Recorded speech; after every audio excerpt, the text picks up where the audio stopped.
Dear students, welcome to biology class.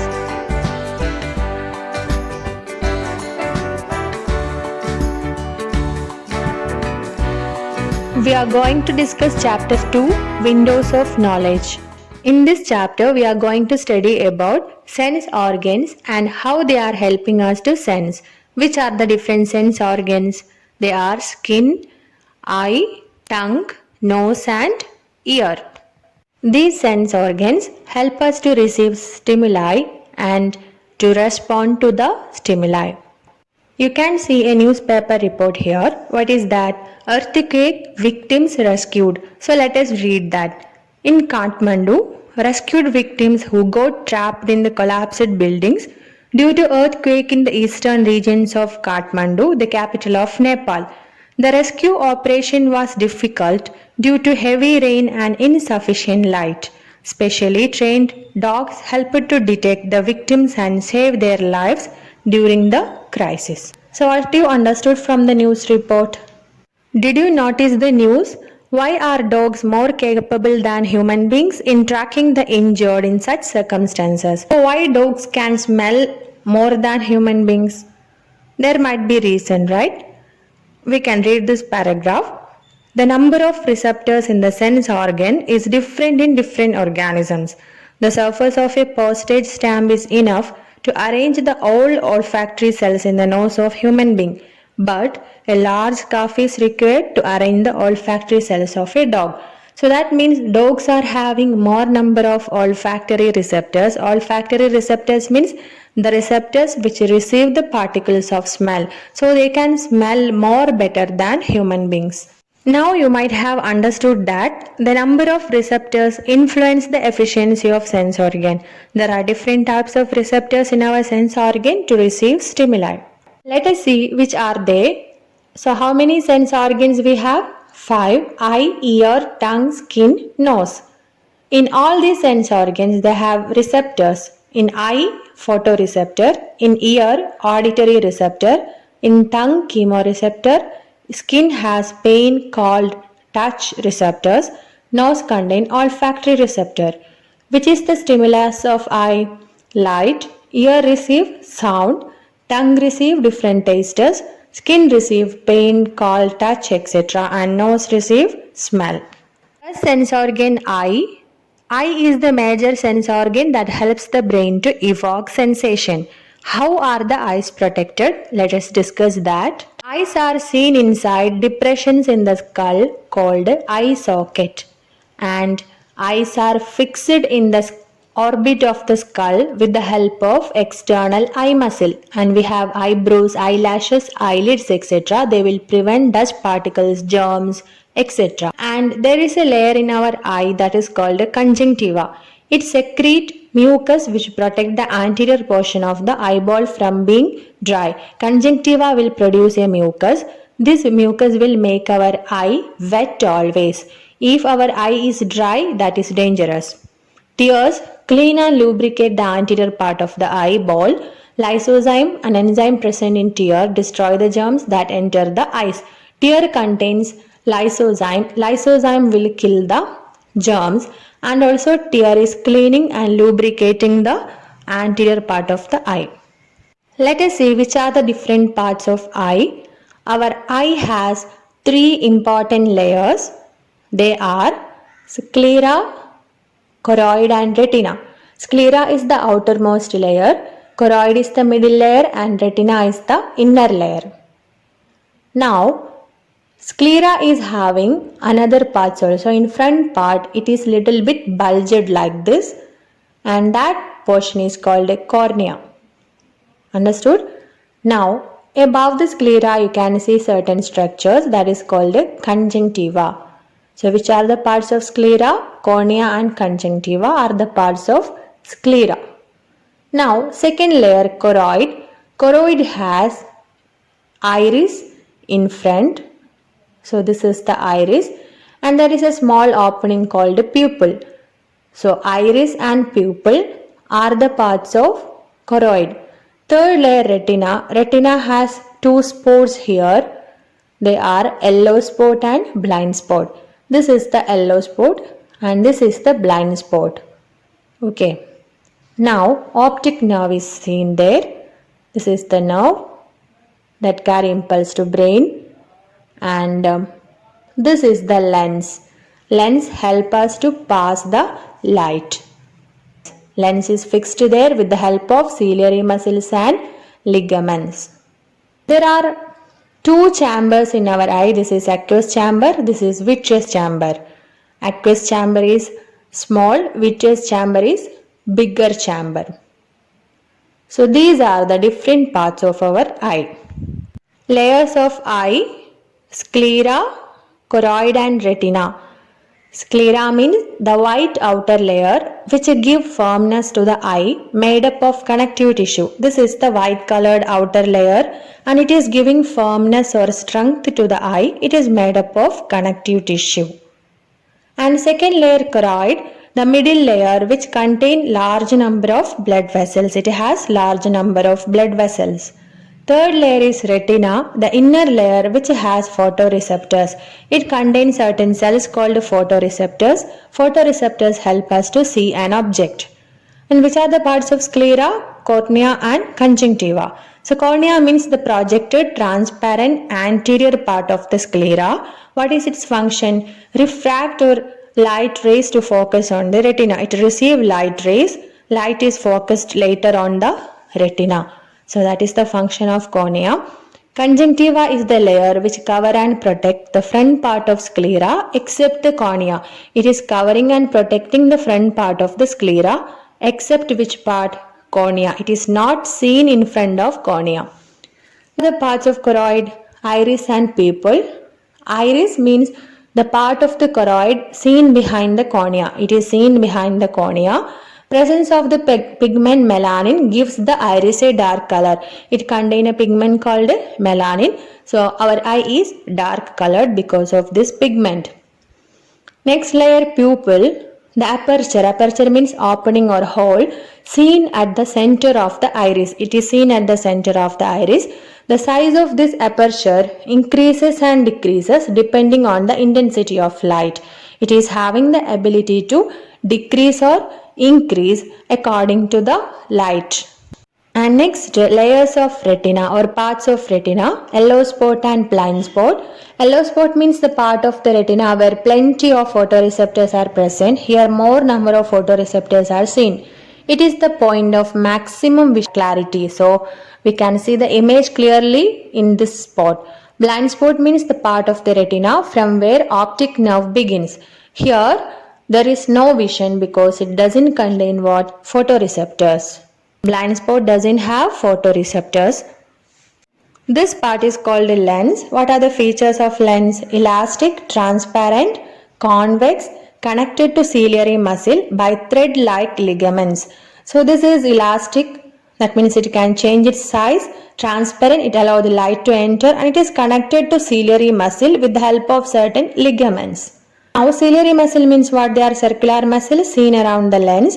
The contraction and relaxation of these muscles alter the curvature of lens. So these muscles will contract and relax, so the size of the lens changes. Then what about optic nerve? Transmit impulses from the photoreceptors to the visual center in the brain. It is helping to carry impulses from the eye to the brain. Then only we are able to see the object. Next one, which are the fluids present in our eye? They are aqueous humor and vitreous humor. Aqueous humor is present inside aqueous chamber. Vitreous humor is present inside vitreous chamber. First we can study about aqueous humor. The water-like fluid filled in the aqueous chamber between the lens and cornea. So this is the fluid that is seen inside aqueous chamber. It is formed from the blood and it is reabsorbed into the blood. What is its function? Provide oxygen and nourishment to the tissues of the eye. So next one, vitreous chamber contains fluid called vitreous humor. It is the jelly-like substance seen in vitreous chamber between the retina and the lens. So where is the location of vitreous chamber? Between the lens and retina. It helps in maintaining the shape of the eye. How the light is moving through our eye? Light first moves through cornea, then reaches aqueous chamber, then it is moving through pupil, and reaches the lens. From the lens it is moving through Vitreous chamber and falls on yellow spot. So some changes takes place there, we will discuss later. From the yellow spot it is carried by optic nerve to the brain. Next topic, regulation of light in the eye. So let us see how regulation takes place. The entry of a large amount of light is harmful to the tissues of the eye. So if there is more light, that will be harmful to our eye. So iris and the aperture at its center, called pupil, regulate the amount of light falling on the eyes. Iris and pupil regulate the amount of light. So here you can see change in pupil in dim light. So in dim light what happens? Here change in pupil in bright light. In bright light what happens? So what happens here? Let us see. First, what are the changes taking place in pupil in dim light? Radial muscles are there. Radial muscles contract. As a result, size of pupil increases. So more light can enter inside the eye. This will help us to see the object clearly. This happens in dim light. Okay. Next, what happens during bright light? There are certain muscles called circular muscles. Circular muscles contract, so size of pupil decreases. So only less amount of light is entering. So there is no damage for the eye. Bright light doesn't enter the eye. It is regulated.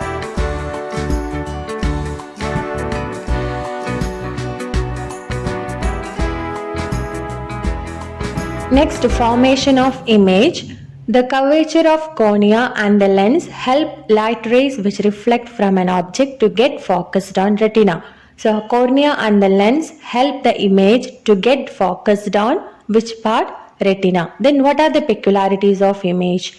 So you can see here there is an image of tree. How this image is formed? It is the real image, exact copy, but it is small and also inverted, right? So what are the features of image? Small, inverted, and it is real. Real means same. We can see nearby and distant objects clearly, right? This is because the focal length of the lens can be adjusted according to the distance of the object. Our lens can adjust its size according to the distance of the object. How this happens? With the help of ciliary muscles and ligaments. So let us see what happens while viewing distant objects and while viewing nearby objects. While viewing nearby objects, ciliary muscles contract, ligaments will relax, so curvature of lens increases and focal length decreases. And what happens while viewing distant objects? Ciliary muscles will relax, ligaments stretch, curvature of lens decrease and focal length increase. Because of these changes, we are able to see distant and nearby objects.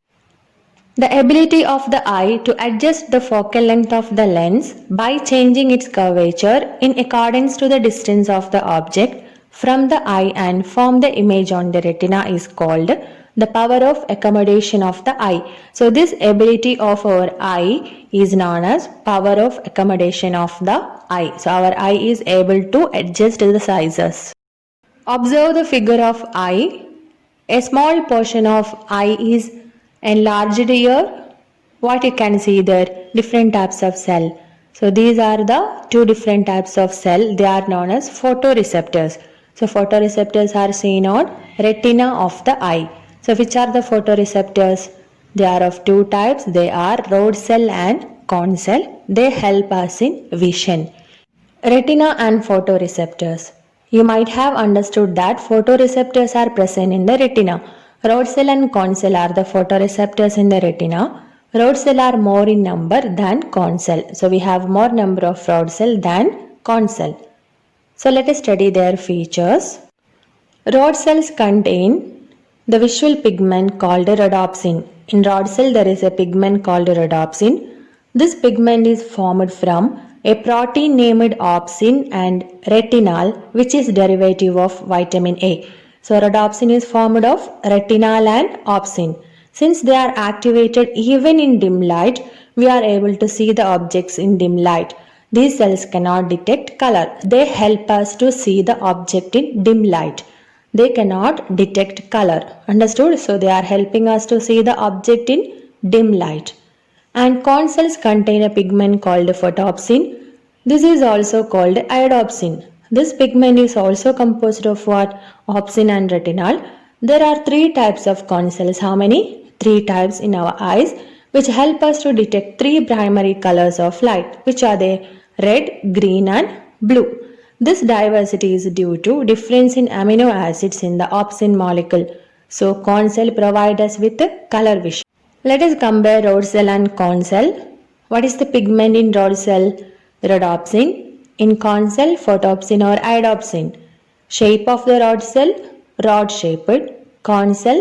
Corn shaped. Function of rod cell?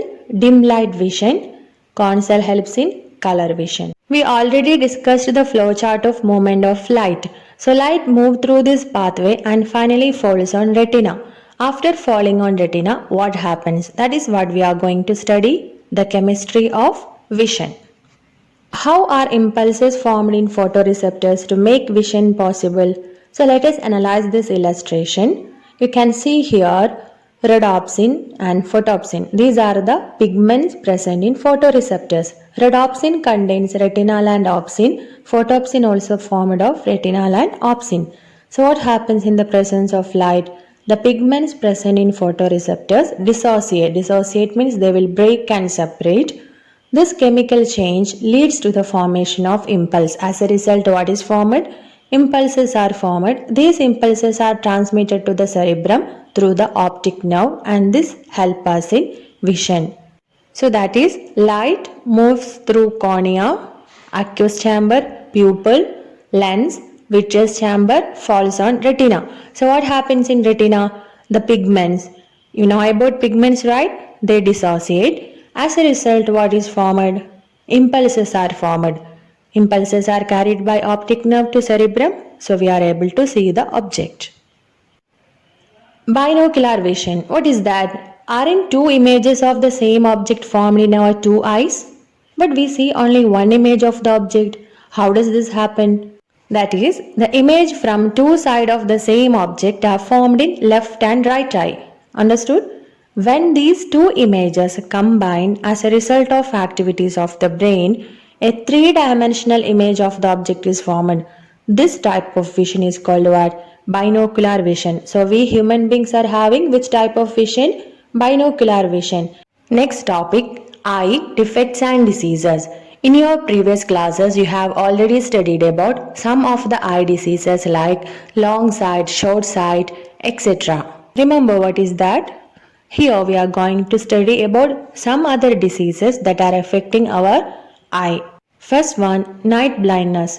You have studied that retinal, a part of the visual pigment, is derived from vitamin A. So retinal is formed from vitamin A. The deficiency of vitamin A results in low production of retinal. This in turn prevents the resynthesis of rhodopsin. In this condition, objects cannot be seen clearly in dim light, and this disease is called night blindness. That means rhodopsin is formed of retinal and opsin. Retinal is formed from vitamin A.